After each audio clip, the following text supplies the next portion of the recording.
Donc la Chine est au Cameroun comme la France, les États-Unis et tout et tout. La Chine va maintenant là, utiliser les pays africains par rapport à la réunion qu'ils ont eu à faire en 1955. Donc, tous les pays de l'Asie et tout ça, là, de l'Asie, de l'Amérique du Sud et des pays africains, ils vont se retrouver en Indonésie, à Bandung, en 1955, pour créer donc une coopération des pays du tiers-monde. Donc, ils vont donc essayer de se mettre ensemble pour faire face à, on peut dire, l'Occident, dont l'Europe, les États-Unis. Donc, ils doivent s'entraider. Donc, c'est comme s'ils vont un peu créer quelque chose de frères. Ils vont s'entraider, l'intérêt mutuel. Et la Chine va donc profiter de ça vers les années 71. Après, lorsqu'on va créer l'ONU, il va falloir qu'il y ait des pays qui se représentent à l'ONU, qui soient représentés à l'ONU. Entre-temps, il y avait la Chine, la République de Chine. Et après, il y aura la Chine populaire, vers les 1959, la Chine populaire. Et Taïwan ne va pas vouloir adhérer à la Chine populaire. Lorsqu'il va donc falloir que, à l'ONU, on trouve le pays qui va donc représenter ces deux courants-là. La Chine, avec la réunion qu'ils avaient faite en 1955, où ils avaient créé la coopération des pays du tiers-monde, la Chine va donc faire la diplomatie aux pays africains, tout ça. En 1971, il y aura 26 États africains qui vont voter pour la Chine populaire. Et c'est comme ça que la Chine populaire va donc entrer. Oui, les pays non alignés, mais bon, on appelle ça les pays du tiers-monde, mais quoi que c'est la même chose. Et par rapport, Ekoto-Mesu. Et par rapport à ça, donc, la Chine populaire va donc entrer à l'ONU et Taïwan ne va pas accepter d'adhérer à la Chine populaire. C'est pour là que Taïwan ne se considère pas comme un territoire de la Chine populaire. Taïwan se considère comme la République de Chine et pas de la Chine populaire. Donc, 26 États vont voter pour la Chine. Donc, ça veut dire que la Chine est avec les pays africains par rapport aux intérêts. Au niveau du Cameroun, Amadou Ahidjo va refuser de voter pour la Chine. Parce qu'Amadou Ahidjo disait que la Chine soutenait les UP6. La Chine donnait des armes aux UP6. Et c'est vers les 1975-76 qu'Amadou Ahidjo va donc maintenant là, ouvrir donc vraiment, véritablement la diplomatie avec la Chine. Amadou Ahidjo va envoyer une délégation en Chine, une délégation même d'aide avec de la nourriture, des trucs comme ça et tout. Amadou Ahidjo va donc alors recréer donc cette coopération-là entre la Chine et le Cameroun parce que l'UPC est déjà affaibli et la Chine dit maintenant là que bon, elle va plus soutenir l'UPC et tout. C'est comme ça donc que le Cameroun, lui aussi, il accepte de reconnaître la Chine. De reconnaître la Chine. Ça fait que presque tous les pays africains ont déjà reconnu la Chine. Le dernier pays qui vient de reconnaître la Chine, c'est le Burkina Faso. C'est le Burkina Faso qui vient de reconnaître la Chine. Donc tous les pays africains ont déjà reconnu la Chine populaire au détriment de la République de Chine qui est avec Taïwan. Donc on voit bien que la Chine, elle utilise les pays africains pour aller, c'est un peu comme la France aussi a utilisé les pays africains à l'ONU. Après la Seconde Guerre mondiale, il a fallu les voix des pays africains francophones pour que la France puisse avoir, comment on appelle ça, pour que la France puisse avoir le droit de veto, une place vraiment confortable à l'ONU. Dans la Chine aussi, c'est presque la même chose. Maintenant, quand on arrive dans les années maintenant récentes, donc, on peut dire, à partir de 90-95, la Chine commence à avoir donc une économie florissante et tout. La Chine, elle a plus de 1 milliard d'habitants, tout ça. La Chine, maintenant, elle a besoin des matières premières. Elle a besoin des matières premières et tout. Pour soutenir son économie, sa population et tout. Et la Chine, maintenant, commence donc à venir véritablement en Afrique. Et quand elle vient en Afrique, elle vient toujours par rapport à la réunion qu'ils avaient faite en 1955, à la réunion de Bandung, en Indonésie, où les pays Asie C'était réuni avec les pays africains, avec les pays de l'Amérique du Sud, en bref, tous les pays du tiers-monde là, comme on peut dire, non, ils se sont réunis pour dire qu'ils vont faire une coopération. Ils vont faire une coopération entre eux pour des intérêts mutuels de chacun. Donc, pour contrer l'Occident. Donc, la Chine vient donc en Afrique par rapport à ça. Et quand elle vient comme ça, les pays africains savent que la Chine a vécu presque la même situation qu'eux. Parce que la Chine aussi, à un moment, elle a été colonisée. Le Japon avait envahi la Chine. La Chine aussi, elle a subi une colonisation et tout et tout. Donc, ils savent donc que nous tous, on a vécu la même situation. Donc, si la Chine vient, la Chine sera différente de la France, des pays européens et tout et tout et tout. C'est comme ça donc que les pays africains commencent à commercialiser avec la Chine. Ils donnent les matières premières à la Chine et tout et tout. Mais à l'heure actuelle, quand on regarde la réalité des choses, on se rend compte que la Chine épie l'Afrique. La Chine, parce que quand moi j'ai dit là, j'ai dit parce que j'ai fait des recherches, hein, parce qu'il y a des gens qui pensent que quand moi j'ai fait mes lives, je viens seulement parler comme ça. J'ai fait d'abord des recherches, des lectures et tout et tout. La Chine épie l'Afrique. Au même titre que la France, les États-Unis, l'Angleterre, en bref, au même titre que tous les pays africains. Mais la Chine a réussi à montrer l'image qui est que les Africains, nous sommes des frères, nous sommes des pays du tiers-monde, on a vécu la même situation, colonisation, donc moi je ne peux plus vous coloniser parce qu'on a vécu la même chose, on a fait ceci. Il faut savoir que la Chine avait soutenu certains pays lors des indépendances. Par exemple au Cameroun, la Chine donnait les armes à l'UPC, la Chine finançait l'UPC et tout. Mais à l'heure actuelle, ce n'est plus la même chose. Et quand la Chine vient, la Chine dit que face à l'Occident, on doit serrer les coudes. Donc toujours par rapport à la réunion qu'ils avaient fait en 1955, le sommet là. Donc elle fait comprendre aux pays africains que elle n'est pas là pour coloniser. Donc les Africains lui donnent dans le sous-sol et tout ça. Mais quand on regarde sur le terrain, la Chine épie l'Afrique.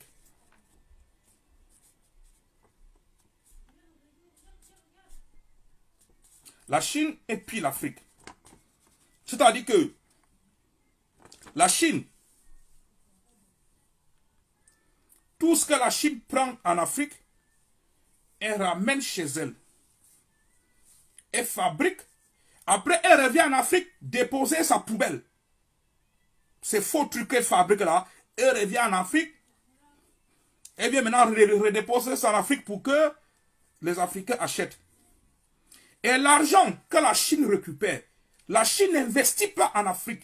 Elle récupère tout cet argent-là, elle ramène chez elle. Donc, elle fait la même chose que la France, les États-Unis, l'Angleterre, l'Allemagne. En bref, elle fait la même chose que les pays européens. Alors que la Chine, elle a près de 10 000 entreprises. La Chine a près de 10 000 entreprises qui sont en Afrique.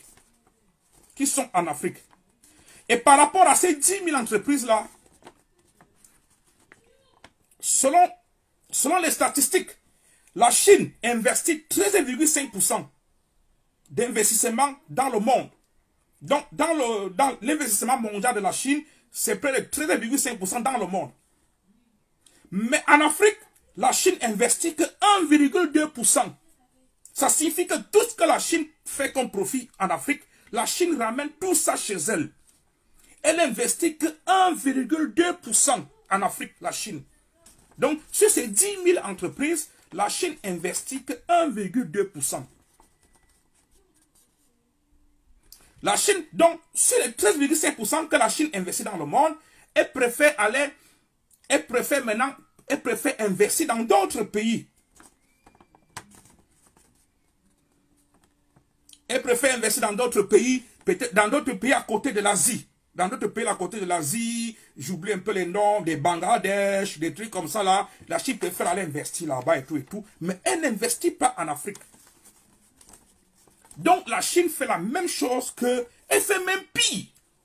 Elle fait même pire que les pays européens, les pays occidentaux. Parce que quand on va faire le classement des investisseurs en Afrique, vous allez voir que la Chine, elle est loin.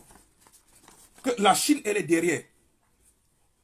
Donc sur 13,5% d'investissement de l'investissement mondial que la Chine fait, la Chine investit que 1,2% en Afrique.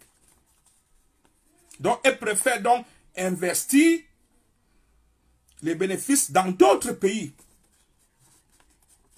Alors que pour qu'un pays se développe, ou pour que l'Afrique se développe, il faut que l'Afrique, il faut qu'en Afrique, que la Chine investisse en Afrique. Parce que si la Chine investit en Afrique, cela signifie que l'Afrique va être industrialisée. L'Afrique va être industrialisée. Et si l'Afrique est industrialisée, l'Afrique va en avoir de l'emploi durable. C'est-à-dire que les gens qualifiés, qui ont des CDI, ils travaillent pendant de longues années. Et après, on aura aussi un transfert de technologies. Un transfert de technologies et compétences. Mais on se rend compte que la Chine ne fait pas ça. Elle fait la même chose que les autres pays. La Chine n'investit pas en Afrique. La Chine n'investit pas en Afrique. Tout ce qu'elle fait comme bénéfice, elle ramène ça chez elle. Après, elle va maintenant là, préférer investir dans d'autres pays.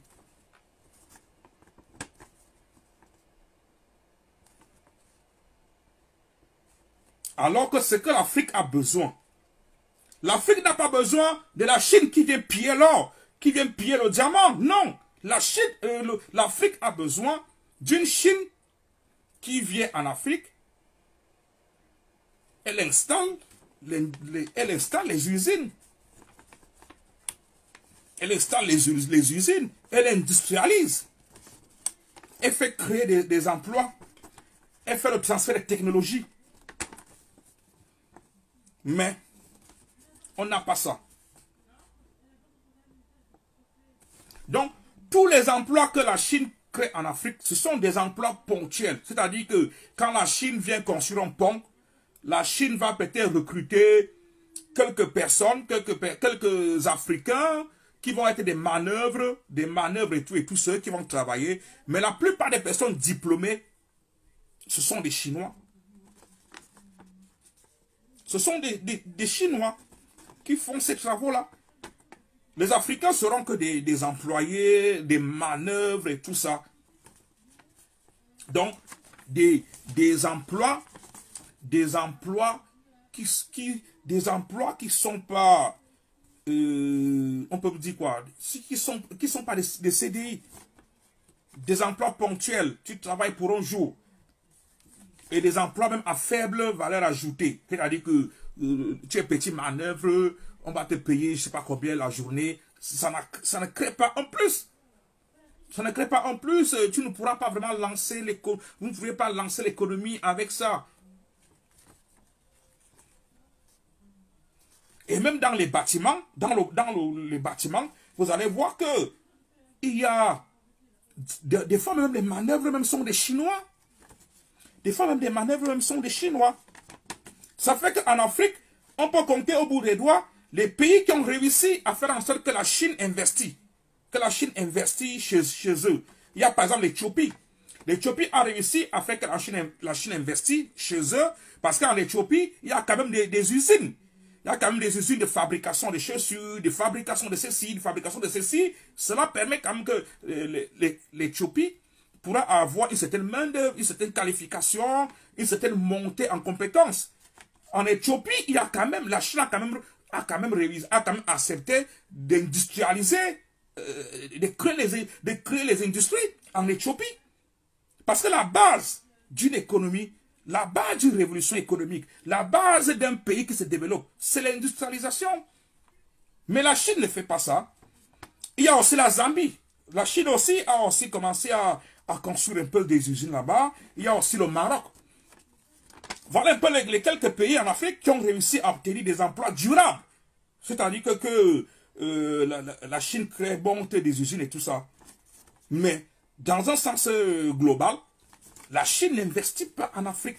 Parce que quand on dit investir, ce n'est pas qu'on va vous dire que la Chine, peut-être on va vous dire que la Chine a construit, je ne sais pas, la Chine a construit peut-être un pont, a construit ça, ce n'est pas l'investissement. L'investissement, c'est que quand la Chine vient vendre ses téléphones, vient vendre ses chaussures, vient vendre tout ce qu'elle vient vendre en Afrique, il y aura de bénéfices. C'est qu'elle récupère là. Qu'est-ce qu'elle fait de ça? Vous allez vous en rendre compte qu'elle prend tout. Elle ramène chez elle. Et après, elle va donner que 1,5%. C'est ça qu'on dit donc que la Chine n'investit pas en Afrique. Elle n'investit pas en Afrique.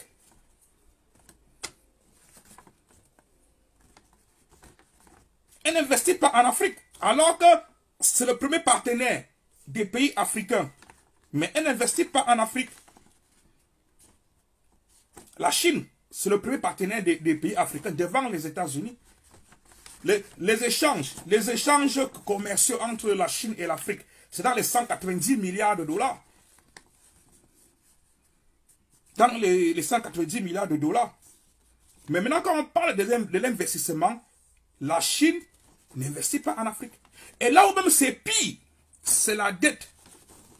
C'est la dette. C'est-à-dire que la Chine, quand je suis surpris, hein, même les grands intellectuels africains, ils disent toujours que la Chine aide l'Afrique. La Chine fait pareil que les pays. La Chine fait pareil que les pays européens, que l'Occident. Si nous, Africains, on croit que on va se développer grâce à la Chine, mais on est en train de se tromper. La Chine n'investit pas en Afrique. Elle vient vendre. Elle vend. Elle récupère tout le bénéfice, tout l'argent. Elle va peut-être investir que 1,5%. 1,2%, 5%. Et là où c'est même pire, c'est au niveau de la dette. La Chine prête l'argent facilement aux pays africains. Elle prête facilement aux pays africains. Et quand elle prête, elle met les comment on appelle ça? Elle vous demande les cautions. Et les cautions, c'est quoi? Ce sont vos richesses. Elle prête facilement. Elle prête. Et les pays africains aussi, eux aussi, ils aiment la Chine parce qu'ils savent que la Chine va leur dire que nous, on va fermer les yeux au niveau des droits de l'homme. Même si vous tabassez votre peuple, vous tuez votre peuple, nous, on ne dit rien. Même à l'ONU, on va vous défendre. Donc, la Chine prête facilement l'argent aux pays africains. Et la caution, c'est quoi? C'est votre sous-sol, vos matières premières. Et vous demandez une caution. La caution, c'est quoi? Vos matières premières, les mines, le pétrole, le port. Le pétrole, les mines, le port.